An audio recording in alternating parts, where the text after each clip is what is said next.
Bismillahirrahmanirrahim. Di sebalik kering kerontangnya semak belukar, padang rumput bergelombang, kerikil tajam juga ilalang di dalam kerdirnya diri. Pohon berduri dalam ranah kedengkian dan kecongkakan, juga tanaman ciprus yang telah menua, dan keegoisan hati yang keras dan membatu, penuh harap tiupan angin dan kobaran api dari langit-langit azami. Semuanya rindu untuk siap diberangus. Selayaknya Ramadan adalah bulan pembakaran dan pemurnian, serpihan pilu dosa dan nestapa, melahirkan independensi, kemerdekaan bagi jiwa dan raganya.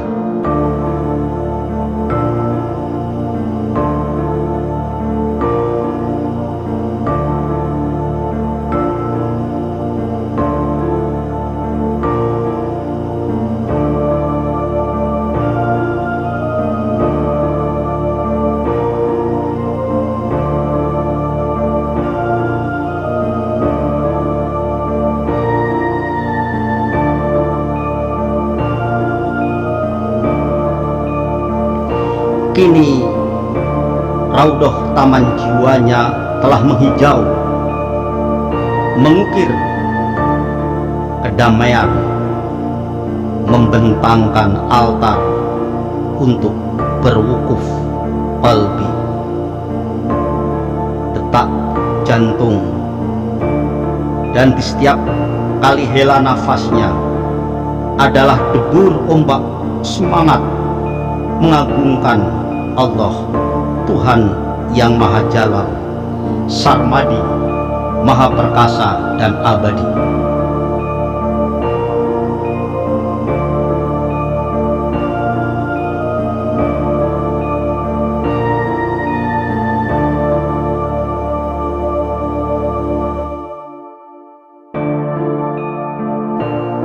Padang Arafah telah terbentang, membingkai sosok pribadi yang telah dipiagamkan sebagai makna dari perintah suci kutiba alaikumussyam. Kutiba alaikumussyam, itulah kutiba alaikumussyam.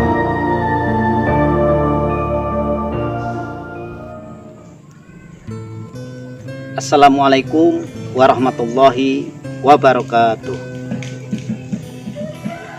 Bismillahirrahmanirrahim. Asyhadu an la ilaha illallah wa asyhadu anna Muhammadan abduhu wa rasuluh. Alhamdulillahirabbil alamin. Assalatu wassalamu ala asrofil anbiya'i wal mursalin, sayyidina wa maulana Muhammadi wa ala alihi wa sahbihi ajmain. Di dalam Al-Quran yang mulia diabadikan perintah puasa yang insya Allah sudah sama-sama kita ketahui. Bismillahirrahmanirrahim. Ya ayyuhalladzina amanu kutiba alaikumussyam kama kutiba alal ladzina min qablikum la'allakum tattaqun. Wahai orang yang beriman, kutiba, aku wajibkan, aku tetapkan, alaikum, akan kamu sekalian, asyam adalah puasa. Kama kutiba, sebagaimana aku wajibkan, alal ladzina min qablikum, atas orang-orang yang terdahulu di antara kamu sekalian, la'allakum tattaqun. Semoga beserta kamu sekalian adalah takwa. Yang perlu kita ingat bahwa perintah kutiba diwajibkan alaikum akankum kamu sekalian bukan sekedar wajiban dalam arti kata formal, liturgik atau gramatika secara tata bahasa. Aku wajibkan sebatas itu saja untuk tetap kita di dalam ketakwaan. Tetapi kutiba lebih bermakna daripada itu, lebih menggigit, lebih tandas. Kutiba adalah aku maktubkan. Kalau dalam bahasa Melayu kuno itu aku kantapkan, aku katapkan, aku maktubkan. Bahkan lebih dalam daripada itu, aku piagamkan, aku maktubkan. Berarti lebih daripada wajib. Alaikum akan kamu asyam, puasa, menahan. Aku kantapkan, ya, terpatri. Kantap itu artinya terpatri, termaktub. Artinya akhirnya terbingkai dalam sebuah piagam di dalam diri. Sifat menahan, sifat puasa, sifat menahan dari berbagai apapun hal yang membuat diri ini terkontaminasi dengan nilai-nilai majmumah, tertutupnya mahmudah. Jadi kutiba, aku maktubkan. Nah, di sana kita tandaskan. Aku kantapkan. Akhirnya terbentuk dalam sebuah diri, sebuah bingkai, sesuatu yang termaktub, terpatri, yaitu sifat syam, sifat menahan. Artinya bahwa puasa itu ada 3 tingkatan. Pertama sekali itu puasa milik orang-orang am atau umum. Artinya bahwa puasa itu sekedar menahan lapar dan dahaga. Bahkan di dalam hadis disebutkan banyak sekali umat-umat yang dalam puasa hanya mendapatkan lapar dan dahaga saja. Tetapi hikmah atau value, nilai daripada puasa itu sendiri kadangkala jauh dari yang kita capai. Ini menjadi perhatian sabda Rasulullah Shallallahu Alaihi Wasallam atau peringatan tersebut kepada kita sekalian. Jadi inilah puasa yang pertama, itu adalah puasa am, puasanya orang umum kita semuanya. Itu kebanyakan hanya menahan lapar dahaga saja, tetapi hatinya, perbuatannya belum menahan daripada apa maksud disyariatkannya puasa. Termaktubnya puasa itu kepada kita itu belum termaktub. Nah, adapun tingkat yang kedua adalah tingkatan orang khos. Khos itu khusus. Jadi sudah levelnya sudah lebih di atas, yaitu di samping kita menahan lapar dan dahaga, tetapi hati kita menahan dari seluruh perbuatan-perbuatan atau kecongkakan, kedengkian, dan perbuatan-perbuatan yang bersifat akan majmuah, akan mengotori diri ini. Kita menahannya. Dengan puasa kita menahan daripada perbuatan yang negatif, juga kita tidak melakukan perbuatan sesuatu yang sifatnya negatif. Itu pada level yang kedua. Adapun puasa pada level yang ketiga itu adalah khosul khos. Jadi khos, khusus, di dalam khusus, artinya istimewa. Pada level ini adalah di samping perbuatan lahiriah syariat kita ini menahan daripada lapar dan dahaga, hati kita menahan dari seluruh perbuatan yang akan membuat majmumah, kejelekan, dan kemudian memperbanyak perbuatan-perbuatan yang bersifat mahmudah, kemuliaan. Tetapi jiwa kita di dalam puasa khosul khos tingkat ketiga ini selalu ingat kepada Allah, selalu memperbanyak amalan-amalan sunat meskipun atau sekalipun dengan sungguh-sungguh. Bahkan ada beberapa kelompok-kelompok daripada atau dari kita semuanya, generasi-generasi itu pada melakukan suluk wukuf. Di sana ada wukuf qalbi. Jadi wukuf itu artinya menghentikan seluruh kegiatan apapun daripada hati ini, kecuali di dalam diri ini bertahta seberkas sinar yang menyibukkan dengan berzikir kepada Allah, menempatkan Allah di atas segala-galanya. Pada puasa orang-orang khosul khos, di samping lahiriahnya itu kita adalah menahan lapar dan dahaga, hatinya kita menahan daripada perbuatan yang bersifat negatif atau jelek. Perbuatannya juga memperbanyak dengan nilai-nilai kebaikan. Pada khosul khos yang tingkatan ketiga, tingkatan yang tinggi itu, hatinya telah berwukuf, yang disebut dengan wukuf qalbi.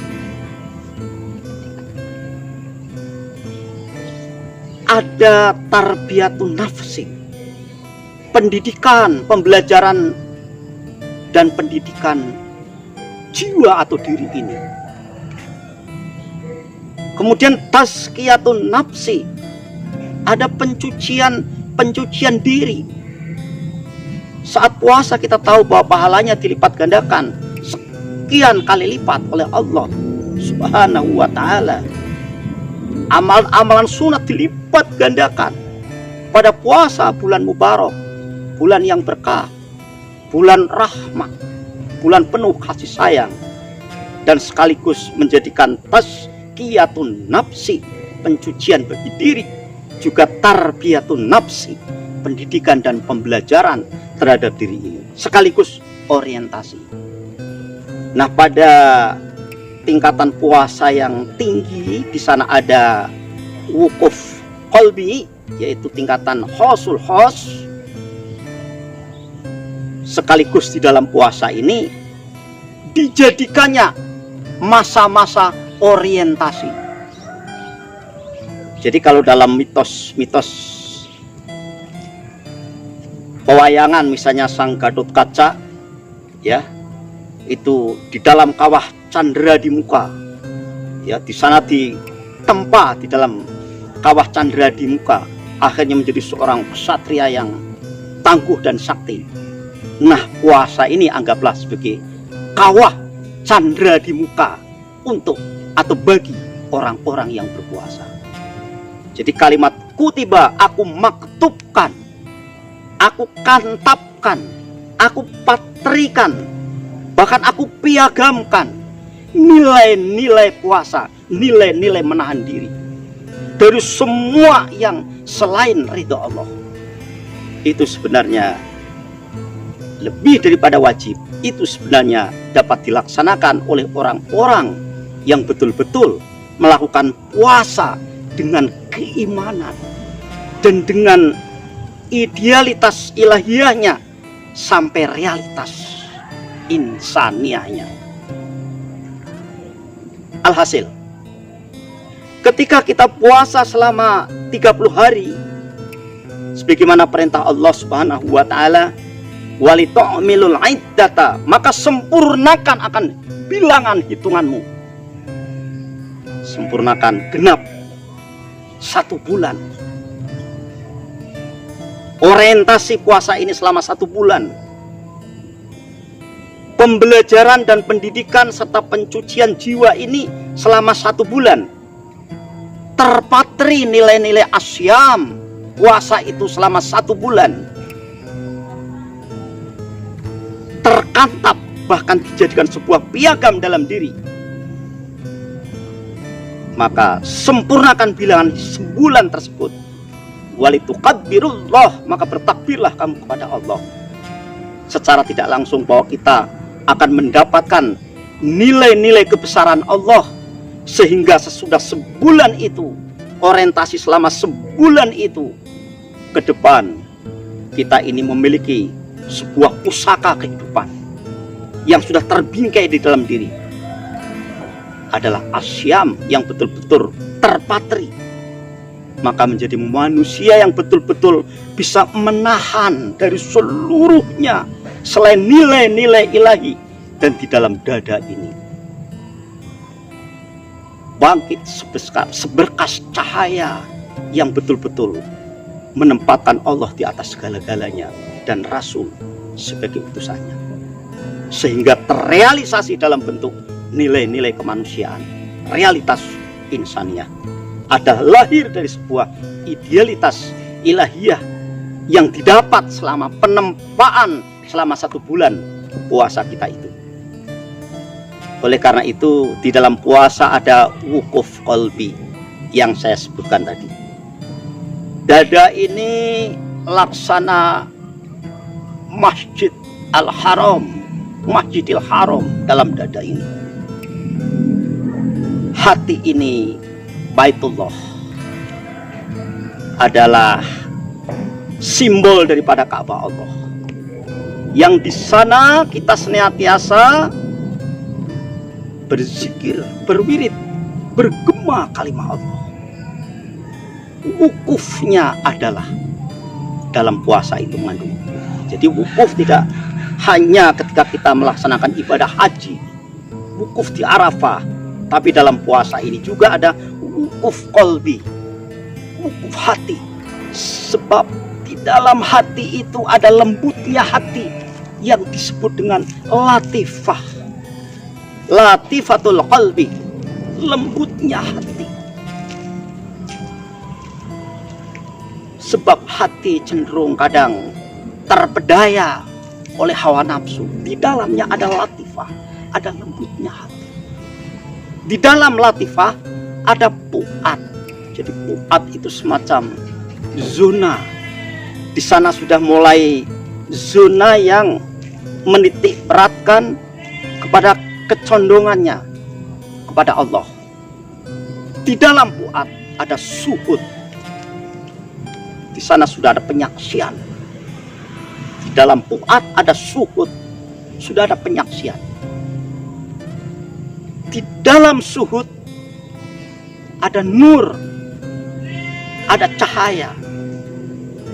Tidak lain tidak adalah cahaya yang berasal dari zat yang maha mutlak. Jadi hati ini sebenarnya di sana terpaut cahaya ilahi yang seharusnya mengisi di dalam relung-relung hati kita ini, sehingga seluruh gerak-gerik perbuatan kita, keyakinan kita dan ucapan kita terlahir daripada sesuatu yang menahan dari selain yang maha kuasa kecuali semata-mata Allah. Inilah orientasi kutiba alaikumusiyam yang selama 1 bulan itu, sehingga setelah walitukabbirullah ala ma hadakum, maka bertakbirlah kamu kepada Allah sebagaimana yang Allah tunjukkan untuk kamu sekalian, menjadi manusia yang Aidul Fitri, kembali kepada fitrah. Orang yang telah membakar dosa-dosanya selama 1 bulan, orang yang mengadakan tarbiyatun nafsi, tazkiyatun nafsi, sehingga lahir manusia yang fitrah. Dan selanjutnya perilaku kita ini adalah perilaku puasa, meskipun kita sudah tidak di bulan Ramadan lagi. Inilah produk hasil daripada puasa khosul khos, puasanya orang khusus di dalam khusus atau istimewa. Jadi setelah ia menjalani orientasi selama 1 bulan, termaktub telah mendapatkan kutiba, ya, semacam patri semacam piagam yang terpatri untuk menahan daripada, bukan hanya menahan makan dan minum, menahan daripada perbuatan kecongkakan, kedengkian hati atau penyakit hati, mencoba sekuat mungkin untuk berbuat yang terbaik dan terbaik, meninggikan nilai-nilai cahaya ilahi dan cahaya daripada Rasul yang diutus untuk menyampaikan cahaya itu. Kita usai puasa selama 1 bulan, kita menjadi manusia baru, sudah Idul Fitri, kita sudah mendapatkan piagam. Kemudian kehidupan sehari-harinya kita selalu mencerminkan nilai-nilai puasa. Bertemu dengan orang, lebih dahulu assalamualaikum, dalam hatinya mengucapkan salam kepada sahabatnya, atau senyum kepada sesama. Unggah-ungguh atau etika itu ditingkatkan, adab ditingkatkan. Itu hasil produk daripada kutiba alaikumusiyam. Kita punya hari ini misalnya punya makanan yang enak-enak, kita ingat sebagiannya kita makan, sebagiannya kita kurangi untuk fakir miskin atau orang yang lebih membutuhkan, sehingga infak atau wakaf ataupun sodako kita memberi itu biasa, karena kita ingat bahwa ketika kita puasa ditempa selama 1 bulan lamanya, kita selalu akhirnya terlahir dalam pribadi selalu bisa untuk memberi. Kemudian hati kita setiap mau berkata, kita berpikir lebih dahulu, layakkah kita berkata seperti ini atau tidak. Kita menahan sejenak, setelah itu baik maka baru diucapkan. Berpikir sejenak, diam sejenak, itu produk hasil daripada kutiba alaikumusiyam. Kenapa hatinya wukuf, selalu wukuf, menahan segala sesuatunya selain Allah. Masjidil Haram dalam diri ini mengilhami kepada dada, jiwa dalam dada ini. Kita tahan segala sesuatu yang bukan ridha Allah, sesuatu yang di luar daripada koridor, garis-garis daripada kebenaran. Maka tercermin nilai-nilai kemuliaan yang kita lahirkan. Jadi manusia yang mendapatkan kutiba alaikumusiyam termaktub di dalam diri ini, maka produknya setelah Idul Fitri berikutnya demi berikutnya dalam kehidupan sehari-hari selalu mencerminkan pribadi yang senantiasa puasa. Jadi meskipun tidak puasa menahan makan dan lapar, dahaga, tetapi perilakunya itu, konsep kehidupannya itu mencerminkan puasa. Sehingga dada ini benar-benar Masjidil Haram, dan hati detak jantung kita ini mencerminkan nilai-nilai keilahian. Rame dalam diri ini menempatkan cahaya sinar ilahi, senantiasa puasa. Inilah yang disebut dengan kutiba alaikumusiyam, yang sebenarnya puasa yang sebenarnya untuk tingkatan khusul khus, orang yang khusus di dalam khusus. Terakhir dalam kesimpulannya adalah kutiba alaikumusiyam jangan dimaknakan sekedar diwajibkan atasmu puasa, tetapi aku maktubkan, aku kantapkan, aku patrikan dalam sebuah bentuk piagam. Dalam diri ini oleh Allah telah memberikan satu ketapan pada kita. Mari abadikanlah nilai puasa ini. Abadikanlah sehingga masa orientasi selama 1 bulan, tazkiyatun nafsi, tarbiyatun nafsi, akan menghantar kepada kita manusia baru, manusia sudah Idul Fitri, yang kehidupan sehari-harinya kita bisa bermanfaat buat sesamanya, lebih berakhlak dan berakhlak pada Allah dengan wukuf qalbi yang senantiasa puasa. Dalam kehidupan sehari-hari kita senantiasa puasa, karena nilai-nilai puasa yang telah digembleng selama 1 bulan itu. Semoga ini termaktub di dalam kita semuanya. Semoga Allah Subhanahu wa Ta'ala meridhoi atas hadirnya marhaban ya Ramadan untuk kita sekalian, pembakaran dosa untuk kita yang berpuasa. Lahir satu produk manusia baru, manusia yang lebih ideal, manusia yang memiliki idealitas ilahiyah, realitas insaniyah berguna bagi sama. Itulah puasa hausul haus. Itulah puasa yang di dalam puasa itu ada wukuf qalbi. Semoga bermanfaat untuk diri saya sendiri dan kepada kita sekalian. Wallahul muwaffiq. Wassalamualaikum warahmatullahi wabarakatuh.